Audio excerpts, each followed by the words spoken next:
इसलिए EPS 95 को उससे अलग करके रखा गया है। ये तो एक खबर रही। दूसरी बात मैं ये कहना चाहता हूं कि EPS 95 का जो मुद्दा है,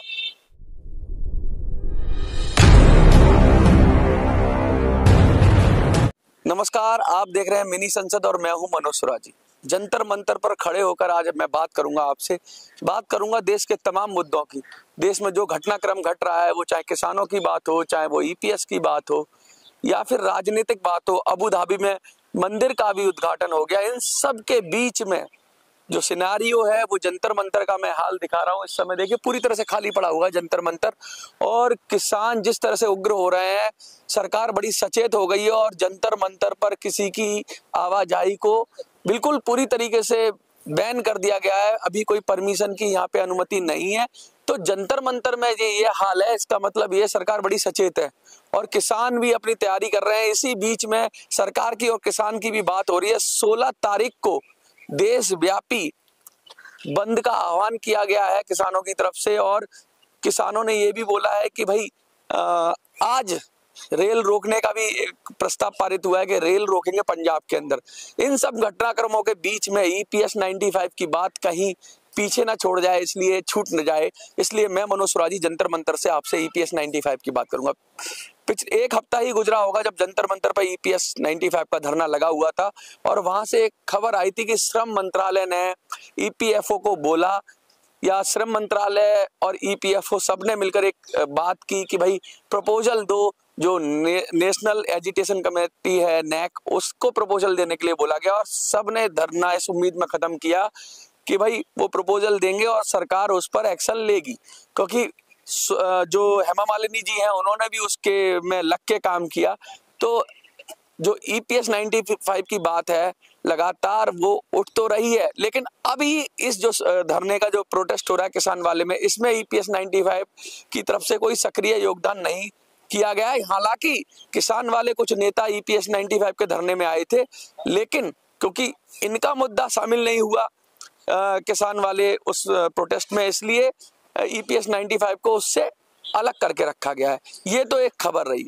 दूसरी बात मैं ये कहना चाहता हूँ कि EPS 95 का जो मुद्दा है, उसको थोड़ा सा फिर से कोशिश करने की जरूरत है। आप लोगों को कहीं ना कहीं किसी ना किसी माध्यम के जरिए अपनी बात को लगातार उठाने की जरूरत है, क्योंकि जब तक आप बात उठाएंगे नहीं तो बात ठंडी पड़ जाती है। इसको लगातार, इसको जिस तरह से बनाए रखना है, मोमेंटम बनाए रखना है। और सबसे बड़ी बात है कि अब हम लोग यहाँ खड़े हुए हैं तो हम लोग ये पूछ रहे हैं कि भाई आपने कहा था कि एक हफ्ते के अंदर आप, जो नेशनल एजुकेशन कमेटी है, उसने कहा था कि एक हफ्ते के अंदर कुछ ना कुछ प्रपोजल देंगे।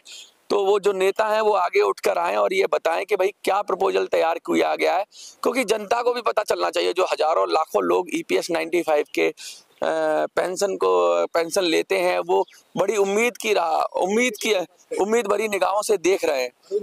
अरुण जी भी हमारे साथ हैं, बहुत सारे लोग हैं। तो अरुण जी एक बार आप आ जाइए। अरुण जी, क्या लग रहा है आपको, कुछ होगा बदलाव EPS को लेके? क्या? हाँ, EPS 95 ये बड़ा दुर्भाग्यपूर्ण है, और किसी की मेहनत की कमाई और जिसकी चुनिंदा पैसे जो थे वो कट रहे थे। हाँ। कि ताकि जब वो बूढ़े हो जाएंगे, जहाँ 10 साल 15 साल नौकरी कर लेंगे, उनके बाद जब उसको पैसा मिलेगा, हाँ। तो उनकी हक की कमाई वो मांग रहे हैं, बुजुर्ग वगैरह, उनको नहीं मिल रही। यहाँ पर मैं दिखा दूँ, जंतर मंतर की धरती है। इस धरती पर लोग आते हैं इस आशा को लेकर कि यहाँ आकर क्या पता हमारा हक जो बनता है हमें मिल जाए। ये धरती उनको ये इतना बड़ा सौभाग्य प्राप्त करने का मौका देती है, लेकिन उनकी, मैं उसको दुर्भाग्य कहूँ या क्या कहूँ, कभी उनको परमिशन नहीं मिलती, और जब परमिशन मिलती है तो तभी उनकी सुनवाई नहीं होती। हालांकि मैं बता दूँ, रूलिंग पार्टी बीजेपी सरकार, बीजेपी के नुमाइंदे उनसे मिल चुके हैं। बड़े बड़े दिग्गज नेता, गद्दावर नेता उनसे मिल जाए।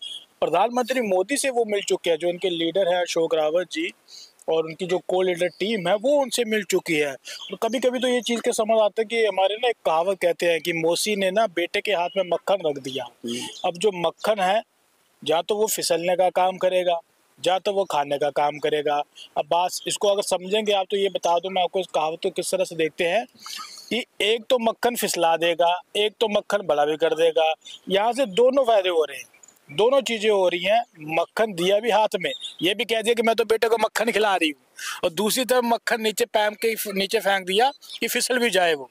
तो मौसी की वो हरकत है ना, जो बिल्ली मौसी की हरकत, ये जो निकल कर सामने आ रही है, सरकार इनसे मिल भी रही है ताकि इनको ये ना लगे कि सरकार मक्खन लगा रही है। हम आपके साथ भी है, साथ है नहीं है, ये साथ भी है। ये कह रहे हैं हम आपके साथ में, अगर आप साथ हैं तो इनकी बातें सुननी चाहिए। मुंह में राम बगल में छुरी, कहीं ना कहीं ऐसा ही लगता है। देखो मैं तो अपने वर्ड्स में करूं, लेकिन कहीं ना कहीं ऐसे कहावत है कि मुंह में राम बगल में छुरी, मतलब कहने का मतलब ये है कि भाई मीठे मीठे बोलो। इन बुजुर्गों को देख के यही लगता है, क्योंकि मैंने, आप इतनी सर्दी पड़ रही है, फरवरी का महीना है और दिल्ली में कड़ाके की ठंड होती है, आप सबको पता है।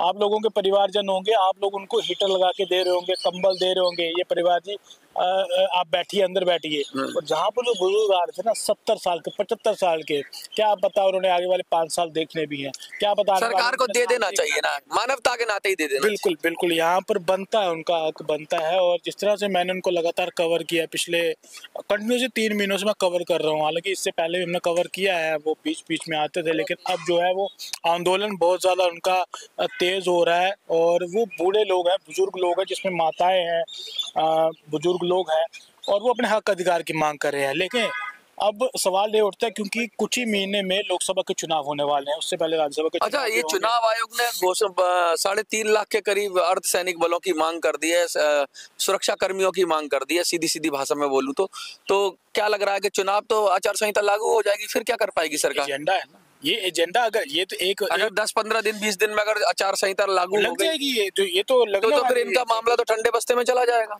ऐसे लग रहा है। क्योंकि पिछले बार भी इन्होंने यही कहा था, आप इनकी जुबानी से उन्होंने कहा था कि जब हम पिछले बार भी एडजस्ट कर रहे थे तब भी चुनाव बीच में आ गए थे, लेकिन हम डटे रहे।